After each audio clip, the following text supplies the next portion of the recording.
Hello once again. It would be most appreciated if you could uptick this or even subscribe to my channel. It does help other people to see what I've got to say, whether you think it's right or wrong. Now, as you can see, this is our beautiful world. And we share it with 8 billion other people. And as far as I know, we don't have any neighbours. But what if we did?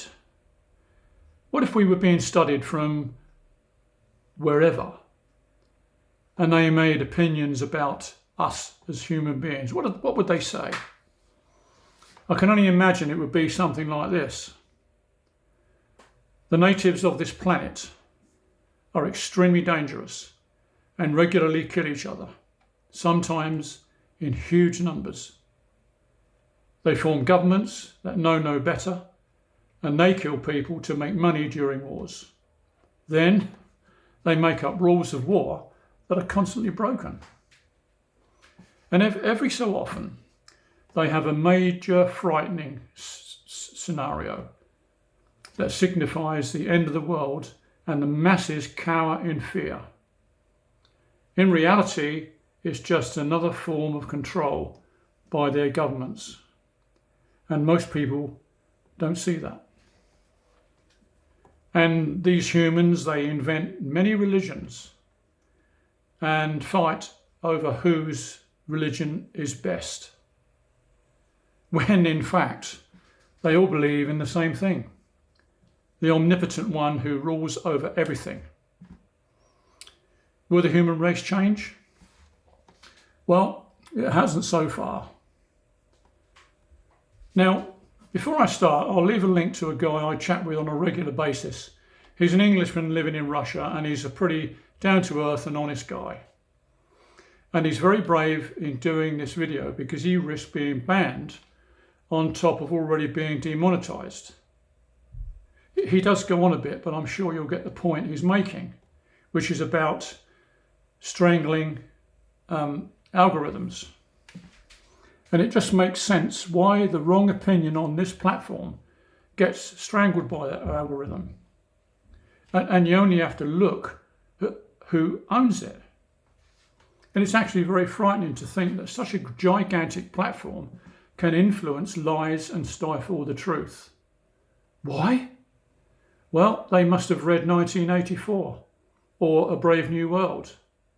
And I certainly suggest you read that to find out what is actually going on. Now, we live in times now of cataclysmic change. And that usually happens before any great change is total chaos, which we are witnessing right now. Now, for instance, the British Empire took many, many years to die and basically just fizzled out during the 50s and the 60s. And many of us were witness to that.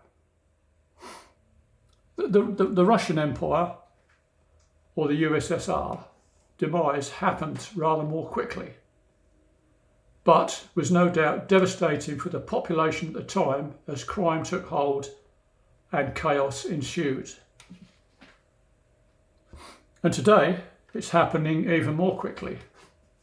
The war in Ukraine, the rumblings in the Middle East, the escalation of hatred, or rather fear, of Russia, China, and Iran, and the impotency of America and its allies to do anything about it.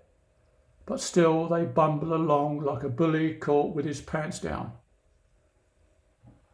The war in Ukraine, like it or not, is lost and almost over, bar the shouting, unless someone does something stupid out of malice or bitterness.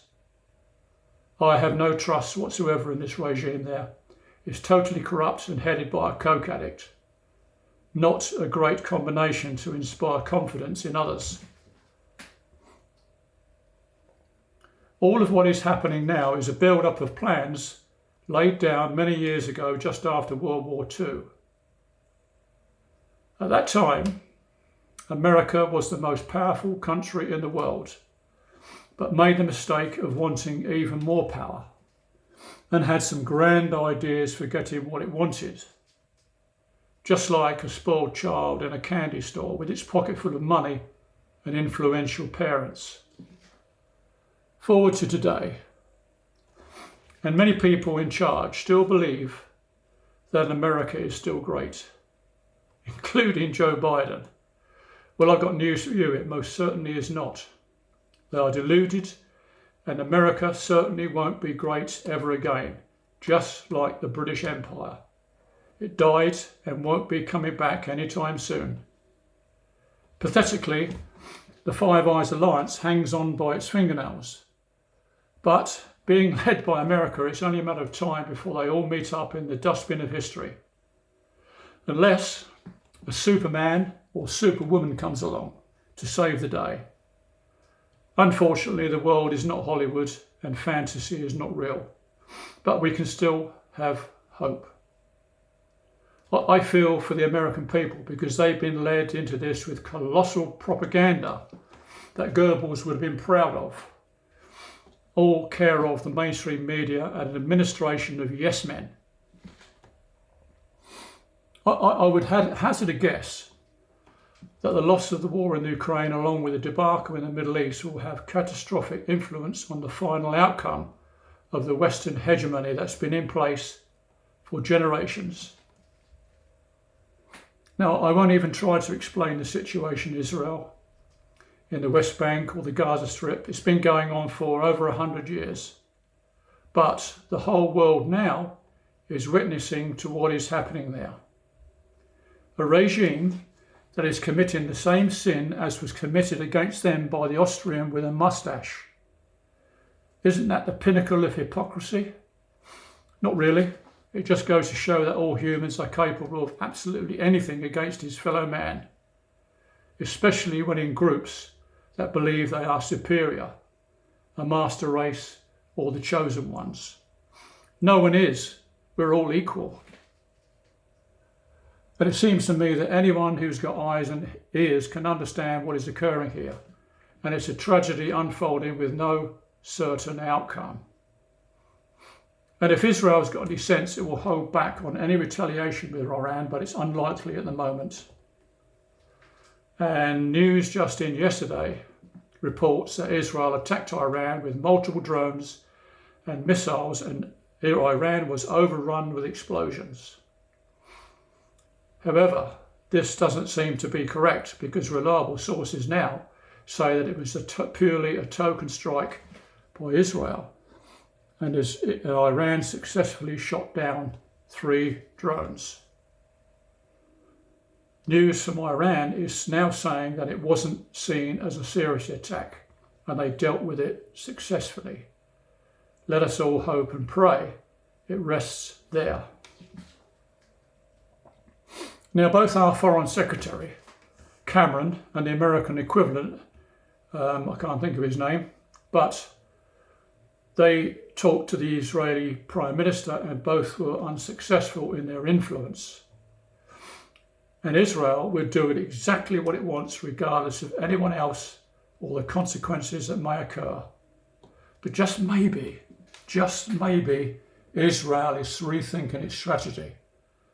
And just maybe they realise that they can't win any war, both in Gaza or anywhere else. It seems the Middle East will undergo massive changes, and that can only be guessed at. Now, here's a scenario for you. Excuse me. If the Austrian with a moustache had been assassinated in November 1939, 80 million lives would have been saved. And by the way, there were more than 16 attempts on his life, all of them unsuccessful. But to be fair, I don't think Google was to blame for that. But just maybe Oswald Mosley has offspring installed in Google because fascism knows no boundaries. And I'll leave you with that thought, and I thank you very much for listening to A Voice in the Wilderness. Bye-bye.